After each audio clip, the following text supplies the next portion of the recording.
The gunshot echoed through the empty Montana prairie as Katherine Kincaid pressed the cold barrel against her temple, her hand trembling so violently she couldn't pull the trigger. The year was 1878, and the harsh winter wind cut through her black mourning dress as she stood before the fresh grave that held what remained of her life, her husband and infant son, victims of the influenza that had swept through Cottonwood Springs like God's own punishment. "I don't want to live," she whispered, the words carried away by the wind as tears froze against her pale cheeks.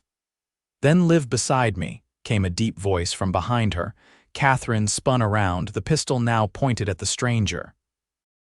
He stood tall against the setting sun, his silhouette cut sharp against the orange sky. A cowboy, his hat tipped low but not low enough to hide eyes that seemed to reflect the vast Montana sky. "Stay back," she warned, though her voice lacked conviction. "I'll shoot." "No, madam, you won't," he said calmly, taking a step forward. "You've already decided death isn't your path today, or that gun would have fired long before I rode up." The pistol wavered in Katherine's grip. "What do you know about my path?" she demanded. "I know grief when I see it," he replied, removing his hat. His face came into view weathered by sun and wind, but kind. He couldn't have been more than 30. "Luke O'Malley, madam. I work the Double Circle Ranch yonder." He gestured toward the distant foothills. "I didn't ask for your name," Katherine said, lowering the gun slightly. "No, but you looked like you could use a friend." He took another cautious step. "And I couldn't rightly ride past a lady in distress without offering assistance." Katherine's shoulders slumped, the weight of her grief momentarily too heavy to bear. "There's no assistance to be given, Mr. O'Malley. My husband and child are dead. The bank is taking our farm. I have nothing left." Luke nodded slowly, his eyes never leaving hers. "Then live beside me," he repeated softly. "Not as my wife or even my woman, just as someone who's decided to keep living despite it all. I've got a cabin with a separate room, food enough for two, and plenty of honest work to keep your hands busy and your mind from wandering to dark places."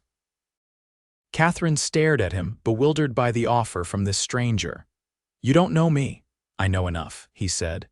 "Name's Luke O'Malley, like I said, been working cattle since I was 14. Fought for the Union when I was 18, though I don't much talk about that. Built my own place 3 years back. I'm a fair man who keeps his word." He paused. "And I know what it's like to want to die." The pistol fell to Katherine's side completely now. "Why would you help me?" "Because someone once helped me," he answered simply. "And because no one should be alone with thoughts like the ones you're having." As the sun dipped below the horizon, casting long shadows across the cemetery, Katherine made a decision that would alter the course of her life. She tucked the pistol into her pocket and nodded. "One night," she said firmly, "just to gather my thoughts." Luke smiled gently. "One night's a good start, Mrs. Kincaid, Katherine Kincaid, Mrs. Kincaid," he acknowledged with a slight bow of his head. "My horse is just over yonder. We can make it to my cabin before full dark if we ride double." Katherine glanced back at the graves of her family, a lump forming in her throat. "I'll need to get my things from the farm." "We'll fetch them tomorrow," Luke promised. "Tonight you just need to rest." The ride to Luke's cabin was silent, save for the rhythmic hoofbeats of his horse and the occasional snort as the animal trudged through the gathering darkness. Katherine sat stiffly behind Luke, her hands barely touching his sides despite the precarious position. True to his word, the cabin appeared as darkness fell completely, a sturdy structure nestled against a stand of pines, smoke curling from the stone chimney. A small corral stood nearby, and a barn loomed in the shadows. "It's not much," Luke said as he helped her down from the horse, "but it's warm and dry." The interior of the cabin was surprisingly neat for a bachelor's dwelling. A fire crackled in the hearth, casting a warm glow over simple but well-made furniture. A curtain divided the main room from what Katherine assumed was the bedroom. "You can take the bed," Luke said, gesturing toward the curtain. "I'll sleep by the fire." Katherine shook her head. "I can't take your bed." "You can and you will," he insisted gently. "You've had a hard day, Mrs. Kincaid. Rest is what you need now." Too exhausted to argue, Katherine nodded and moved toward the curtained area. She paused, turning back to her unexpected savior. "Why did you say that? Live beside me." Luke was unsaddling his hat and coat. He looked up, his expression thoughtful. "Because living for yourself might seem impossible right now. Sometimes it's easier to live alongside someone else until you remember how to live for yourself again." Katherine considered his words, finding unexpected wisdom in them. "Good night, Mr. O'Malley." "Good night, Mrs. Kincaid." That night, Katherine slept deeply for the first time since the deaths of her husband and child. When she awoke, sunlight was streaming through the small window beside the bed. For a moment, disorientation gripped her, then the memories of the previous day crashed over her like a wave. The smell of coffee and bacon drew her from the bedroom. Luke stood at the cast-iron stove, his back to her. "Morning," he said without turning around. "Coffee's hot if you want some."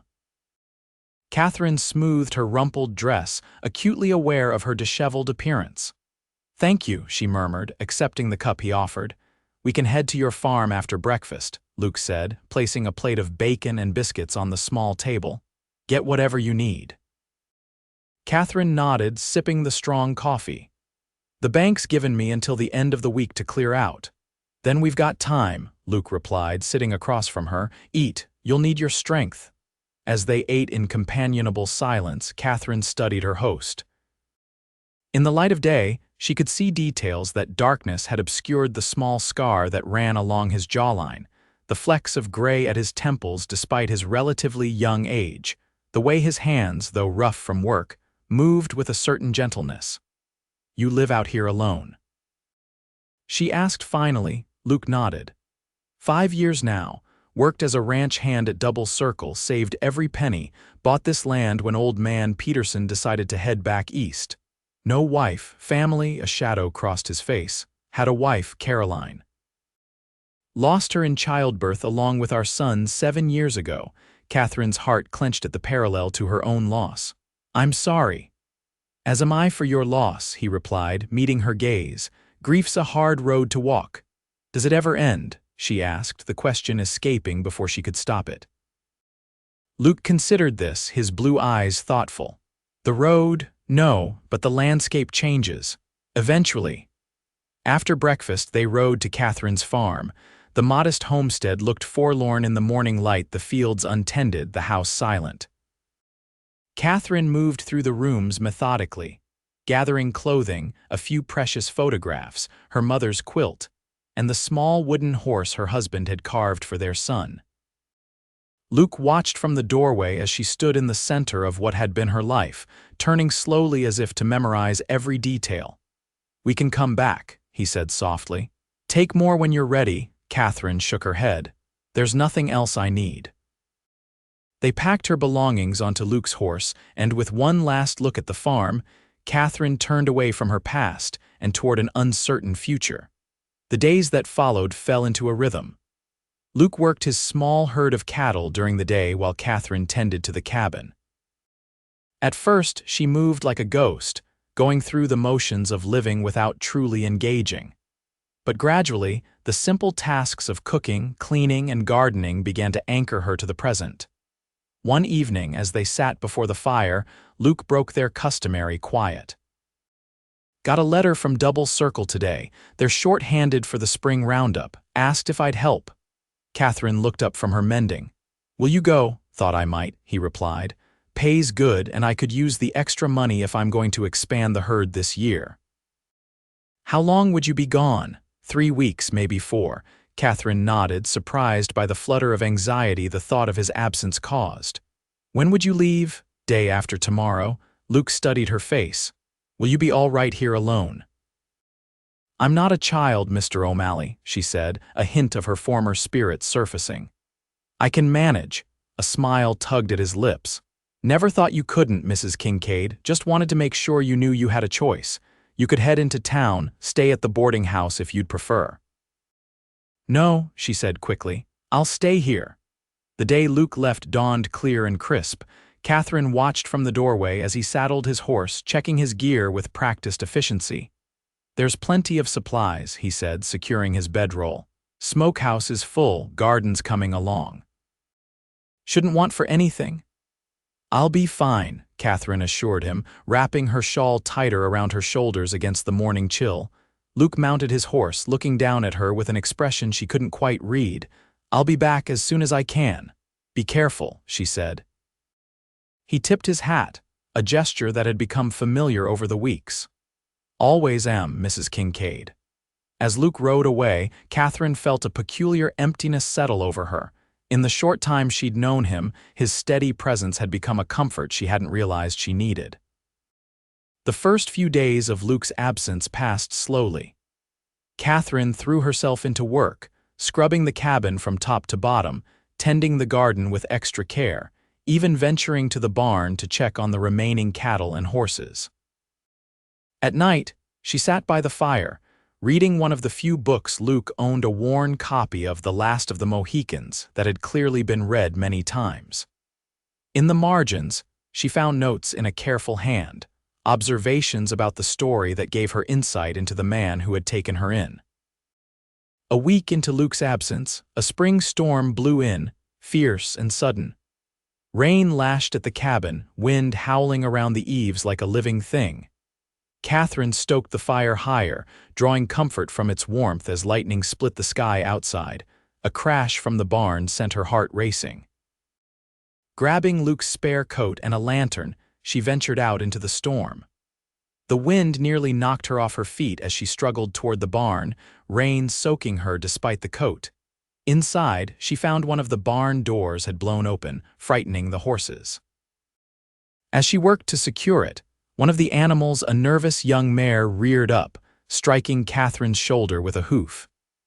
Pain exploded through her arm, but she managed to latch the door before collapsing onto a pile of hay. For a moment she lay there, the lantern sputtering beside her, considering the irony of her situation. Weeks ago she had been ready to end her life, and now here she was, fighting to preserve it. Seems I've found something to live for after all, she murmured to herself, struggling to her feet. The next morning her shoulder was swollen and bruised, but she could move it, albeit painfully. The storm had passed, leaving behind a washed, clean world that glistened in the sunlight. As Katherine hung laundry on the line, movement on the horizon caught her eye. Riders, 3 of them, approaching the cabin. Her heart quickened. Luke wasn't due back for at least another week. Hurrying inside, she retrieved Luke's rifle from above the door, checking that it was loaded before returning to the porch. As the riders drew closer, she recognized one as Bart Jensen, the bank manager from Cottonwood Springs. Mrs. Kincaid, Jensen called as they reined in before the cabin. Didn't expect to find you here. Katherine kept the rifle visible but lowered. What brings you to Mr. O'Malley's property, Mr. Jensen? Jensen dismounted, his expression shifting between surprise and calculation. Looking for you, actually. You disappeared rather suddenly after our last conversation about your farm. I had nothing more to say, Katherine replied coolly. The bank made its position clear. Yes, well, Jensen adjusted his jacket, there's been a development. The Territorial Railroad is interested in purchasing land along the proposed route to Bozeman. Your former farm sits right where they want to build a depot. Katherine's grip on the rifle tightened. And the price they are offering is considerably more than what was owed on your mortgage. Jensen produced an envelope from his coat pocket. The bank, being the current owner, will receive the bulk of the payment, but as the previous owner, you're entitled to a portion. It's all quite legal and above board. Katherine stared at the envelope, suspicion warring with hope. Why come all this way to tell me this? You could have kept the entire amount. Jensen had the grace to look uncomfortable. Let's just say my wife has strong opinions about what's right and wrong, and she was quite vocal about making sure you received your fair share. One of the other riders, a man in an expensive Eastern suit, cleared his throat. Mrs. Kincaid, I represent the railroad. We're prepared to offer immediate payment. The funds in that envelope are genuine. Slowly, Katherine descended the porch steps and took the envelope. Inside was more money than she had seen in her entire life. "Thank you," she said simply, her mind already racing with possibilities. After the men departed, Katherine sat at the table, staring at the money before her. For the first time since her husband and child died, she had choices, real choices about her future. She could return to Ohio, where her sister lived. She could start fresh in one of the growing towns further west. She could even buy a small place of her own nearby, or she could stay. The thought startled her. Stay with Luke. The idea had taken root without her noticing, growing stronger with each passing day. But what did she really know about him, beyond his kindness and the quiet strength he exuded? The question haunted her as the days passed. When Hoofbeats finally announced Luke's return 2 weeks later, Katherine found herself smoothing her hair and straightening her dress before hurrying to the door. Luke looked tired but smiled when he saw her. "Cabin's still standing, I see," he joked as he dismounted. "Barely," Katherine replied, unable to contain her own smile. "There was a storm. The barn door broke loose." Concern immediately crossed his face. "Anyone hurt?" Katherine touched her shoulder, which was still tender. "Nothing serious. The young mare got spooked, caught me with a hoof." Luke frowned, crossing to her in 2 long strides. "Let me see." "It's healing," she protested, but allowed him to gently push aside the collar of her dress to examine the bruise, which had faded to a yellowish purple. His fingers were warm against her skin, and Katherine found herself suddenly very aware of his closeness, of the scent of leather and horses that clung to him, of the genuine concern in his eyes. "You should have had the doctor look at this," he said, his voice rougher than usual. "And how would I have managed that?" she asked. "It's a half-day's ride to town." Luke's frown deepened. "I shouldn't have left you alone." "I managed," Katherine said firmly. "Besides, I had an unexpected visitor while you were gone." Over dinner, she told him about Jensen's visit and the railroad money. Luke listened intently, his expression unreadable. "That's good news," he said when she finished. "Gives you options." "Yes," Katherine agreed, watching him carefully. "It does. Have you decided what you'll do?" Luke asked, his tone deliberately casual as he poured more coffee. Katherine took a deep breath. "I've been thinking about that. I could go back east, start over somewhere." "You could," Luke agreed, his eyes fixed on his cup, "or I could stay in the territory, buy a small place of my own." "Land's cheap enough still," he nodded. Katherine gathered her courage. "Or I could stay here." Luke's head snapped up, his eyes meeting hers. "Here, if you'll have me," she said quietly. "Not as your boarder or your charity case, but as a partner. I could invest in your ranch, help build something here." The silence that followed was deafening. Luke set down his cup with deliberate care. "That what you want?" he asked finally. "To be partners?" Katherine felt heat rise to her cheeks. "To start with," she admitted, "I've grown fond of this place and its owner." A slow smile spread across Luke's face, transforming his features. "Have you now?" "Don't make me say it again," Katherine warned, though her own lips twitched with a suppressed smile. Luke reached across the table, his hand covering hers. "I'd be honored to have you as a partner, Katherine, in whatever capacity you choose." The weeks that followed were filled with hard work and planning. With Katherine's money and Luke's knowledge, they began to expand the ranch. They purchased additional cattle, improved the barn, and hired 2 hands to help with the increased workload. Through it all, their relationship evolved slowly, cautiously. Luke was careful never to push, respecting the grief that still lingered in Katherine's heart. For her part, Katherine found herself opening up more each day, sharing stories of her past, her hopes, her fears. One evening, as summer gave way to fall, they sat on the porch watching the sunset paint the sky in brilliant oranges and pinks. Katherine was darning a sock while Luke whittled a piece of wood, his hands working with surprising delicacy. "What are you making?" she asked, curious. Luke held up the half-finished piece, a small horse, similar to the one Katherine had saved from her old home. "Thought I'd try my hand at it," he said. "Never was much good at idle pastimes." Katherine set aside her darning and moved closer, examining the carving. "It's beautiful," she said sincerely. "Not yet," Luke replied, "but it will be." Their eyes met and Katherine felt something shift between them, a tension that had been building since his return. "Luke," she said softly, "I think I'm ready." He didn't pretend to misunderstand. Setting aside the carving, he took her hands in his. "Are you sure?" "There's no rush, Katherine." "I've been living beside you for months now," she said. "And somewhere along the way I started living for myself again." She squeezed his hands. "But now I find I want more. I want to live with you, not just beside you." Luke's eyes darkened with emotion. "I've wanted to hear those words since the day I found you in that cemetery," he admitted. "But I needed you to find your way back to life on your own terms." "I have," Katherine assured him, "and my terms include you if you'll have me." In answer, Luke cupped her face in his hands and kissed her, gently at first, then with growing passion as Katherine responded, her arms winding around his neck. When they finally parted, both breathless, Luke pressed his forehead to hers. "I love you, Katherine Kincaid." "And I love you, Luke O'Malley," she whispered back, the words a healing balm to her wounded heart. They were married 2 weeks later in the small church in Cottonwood Springs, with half the town in attendance.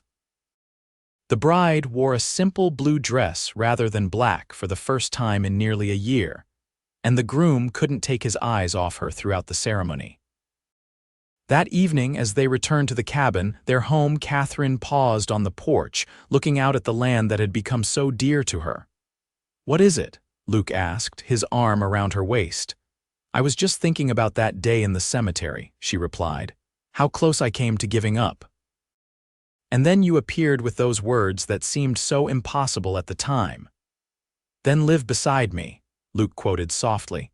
Katherine turned in his arms, looking up at the man who had saved her not by force or demand, but by offering simple companionship when she needed it most.